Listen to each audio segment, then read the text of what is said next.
தேவனையே நோக்கி என் ஆத்துமா அமர்ந்திருக்கிறது.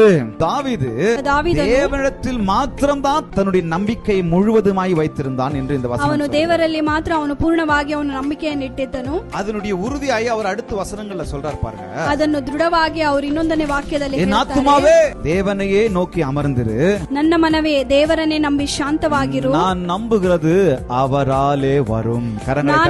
ನನ್ನ ನಿರೀಕ್ಷೆಯು ನೆರವೇರುವುದು ಆತನಿಂದಲೇ. ಅದ சொல்லிட்டு இன்னும் உறுதிப்படுத்துறாரு, இன்னும் ஆழமா ಹೇಳ್ಬಿಟ್ಟು ಅವರು ದೃಢಪಡಿಸುತ್ತಾರೆ. நான் ஏன் அவரை நம்புறேன்னு சொன்னா, நான் ಯಾಕೆ ಅವರನ್ನು ನಂಬುತ್ತೇನೆ, அவர்தான் என் கண்மலையும், ಆತನೇ ನನ್ನ ರಕ್ಷಕನು, அவர்தான் என் ரட்சிப்பும், ಅವನೇ ನನ್ನ ಶರಣನು, அவரே என் உயர்ந்த அடைக்கலமுமானவர், ಅವರೇ ನನ್ನ ದುರ್ಗವು. அதனால ಆದದರಿಂದ நான் அசைக்கப்படுவதில்லை, ನಾನು ಕದಲುವುದಿಲ್ಲ. அதனால ಆದದರಿಂದ நான் அசைக்கப்படுவதில்லை, ನಾನು ಕದಲುವುದಿಲ್ಲ.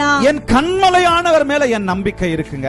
ನನ್ನ ರಕ್ಷಕನಾಗಿರುವ ಮೇಲೆ ನನ್ನ ನಂಬಿಕೆ ಇದೆ. என் ரட்சிப்பின் தேவன் மீது என் நம்பிக்கை இருக்குங்க. ನನ್ನ ರಕ್ಷಕನಾಗಿರುವ ದೇವನ ಮೇಲೆ ನನ್ನ ನಂಬಿಕೆ ಇದೆ. என் உயர்ந்த அடைக்கலமானவர் மேல என் நம்பிக்கை இருக்குங்க. ನನಗೆ ಶರಣಾಗಿರುವ ದೇವರ ಮೇಲೆ ನನಗೆ ನಂಬಿಕೆ ಇದೆ. அதனால ಆದದರಿಂದ நான் அசைக்கப்படுவது இல்ல, ನಾನು ಕದಲುವುದಿಲ್ಲ.